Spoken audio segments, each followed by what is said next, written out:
Okay, this is Ringwalk Media in association with Redline Specialist Cars, Highland Whiskey Clan, and MJ Carroll. Mr. Ben Shalom, how are you? You need to tell our sponsorship guy how you get so many sponsors, because we're struggling. We need some more sponsors. Do you know what it is? It's hard graft, decent content, and just me, basically. You maybe come in-house for Boxer. Never. Never for anyone, though. Good to see you. Listen, always love being on a Boxer show, and in particular, we're in Liverpool. Big show. You finally delivered Natasha what she wanted. Yeah, finally. No, look, it's difficult because when you get to a certain stage in your career, it's only big fights. You know, we've seen it, especially in women's boxing with Savannah and with Katie. You box a bit less and less because the fights have to be so big. And I think Natasha wanted to unify. We managed to sign Habizan. But then we're left with 3 world champions, all believing they should be prioritized. Obviously, Natasha is the queen, and we accept that, and she always will be. And Lauren Price, the gold medalist, coming through. And so you have to sort of balance it. And then Ivana is a very strong personality, world champion in her own right. And in the end, it was like, all right, let's find a way where everyone's got a road to undisputed. And that's what this is all about. Lauren's got her fight against Bexy Mateus, who, believe me, is an absolutely wild card coming in. And we'll just be looking to knock Lauren Price out, which is going to be exciting to see. And then you've got Ivana Habazan coming in extremely confident. She just told me over there, without a doubt, I'm going to be upset on Saturday night. And that's what I want. And seeing a reaction yesterday as to that upset at the fact that she's being overlooked is great as well. So, yes, a big night for Natasha. Yes, a big night for her homecoming. But equally big nights for Habazan and Lauren Price. Well, one thing you've never been shy of is promoting the female game, all the way from the big O2 shows or female-only card right the way through to present day.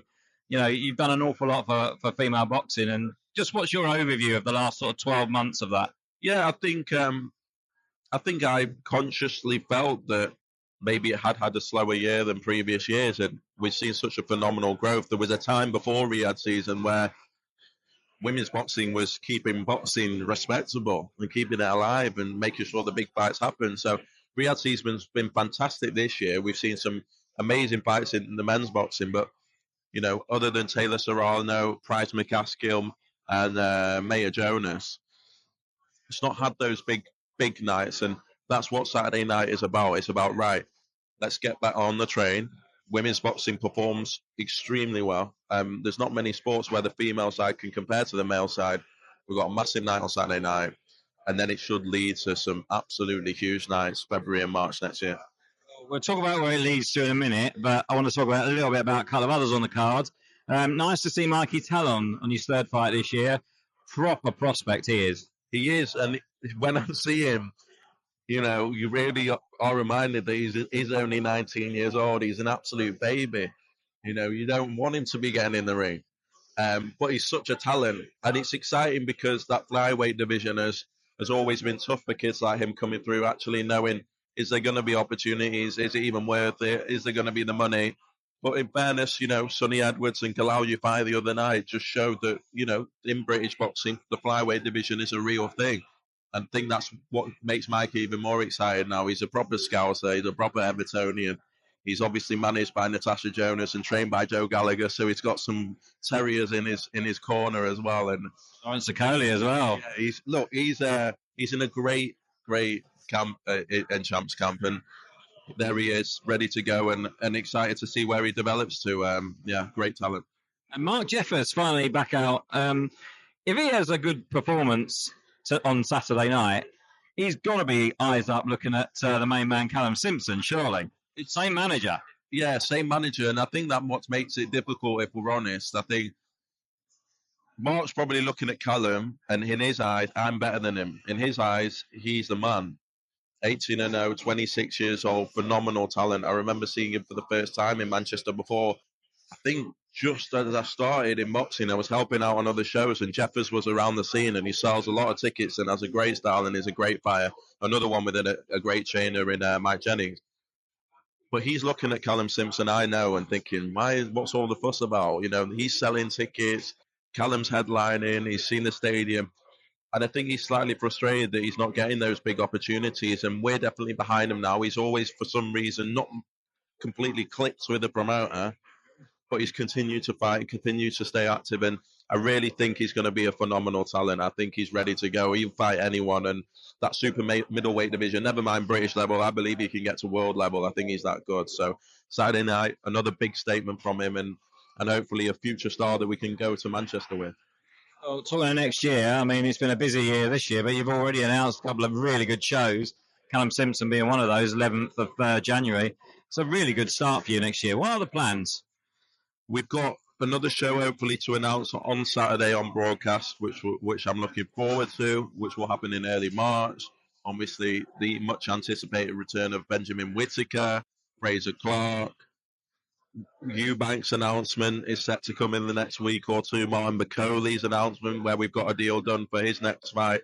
So it's all looking good. Joshua Buatsi obviously has a huge fight on February 22nd in Riyadh. So, yeah, I think if we're honest, when Riyadh season came in, it did take us a bit of adjustment, and that affected the schedule, and certain British shows slowed down. But now that we understand the market, now that we have a great relationship with Riyadh season, and we know what fights and possible fights are going to go on there, it allows us to get ahead of the British schedule, and that's what you're seeing now. So hopefully we stay on top of it, we stay 6 months ahead, and we can have a really good year next year.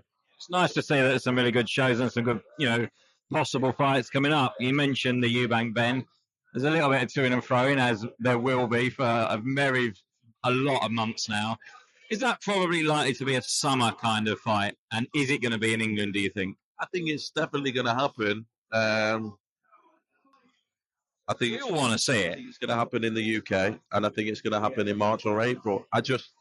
We can't have done anything more. I said on TalkSport before, Chris must be feeling extra generous at the moment and really in the festive spirit to actually come down. I mean, the job that we've done to get Chris Eubank Jr. to accept 55% in what maybe if this was the other way round and Chris with Eddie, they'd be demanding 70-30.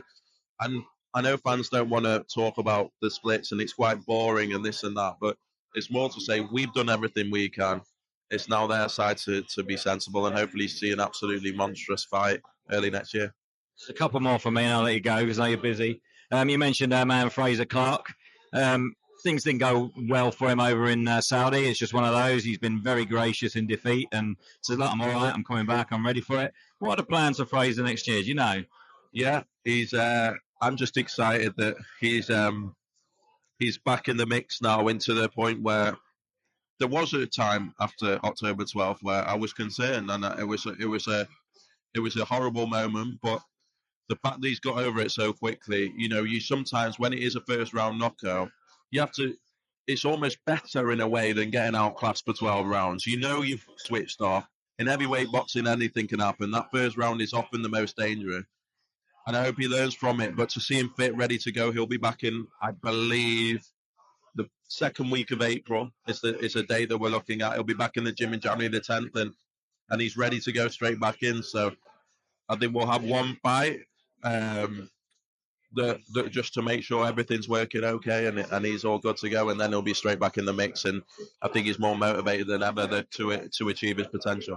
I spoke to him last week, and he was, very gracious in defeat, and he said, "Yeah, I caught one. That's it." But he's looking forward to coming back, and he mentioned you guys might be putting him out soon, so that's really good news for Frazer.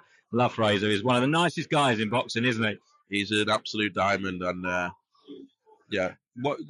when you have a popular British heavyweight, it sells, and he is a fan favourite, and we see from the numbers, and we see every time he fights, and I think there were that many people sort of distressed about seeing Frazer in that way last time that he's going to have even more support for his comeback, and I just can't wait for it to be back. I think he's so relatable.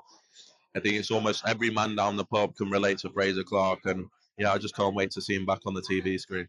So, in maybe 20 seconds, review your year, because you've had a really good year. You've had some ups and downs, obviously, with going out to Saudi and disrupting their cards, as you said, but it's been a good year for Boxer and yourself. What's been your favourite couple of moments? Yeah, I think it's been a lot of growth as a business. As you said, a few ups and downs with results, but that's boxing and that's sport, and that's what makes it so sweet when you do get the victory. I think the best moment for me, Wardley Clark one was I still think was fight of the year in Britain, and the numbers it did was incredible. I think seeing even Caroline Dubois become a world champion last week was special, because when you debut with someone and see them, I think Adam Azim's development's been phenomenal. I think back to Maya Jonas, Bawatsi Aziz, Price, Lauren Price becoming world champion. The Stadium show where Chris Smith defended his belt for the second time. A lot of big moments, and yeah, long may it continue. I think next year is going to be our best year. I think luckily our fighters now are getting some more the business end of their careers, in the sense where they can be in those really exciting fights and be in the headlines, and that's taken a lot of work to get to that point. So I'm looking forward to next year to see the fighters that we started with, the fighters that we debuted with, actually headlining shows. That's probably the most satisfying part of the job, and I think that will happen a lot next year. So from us to you, thanks for letting us be here in this year. We look forward to next year, and good luck Saturday night with the show. We hope it goes well. Thank you. Cheers.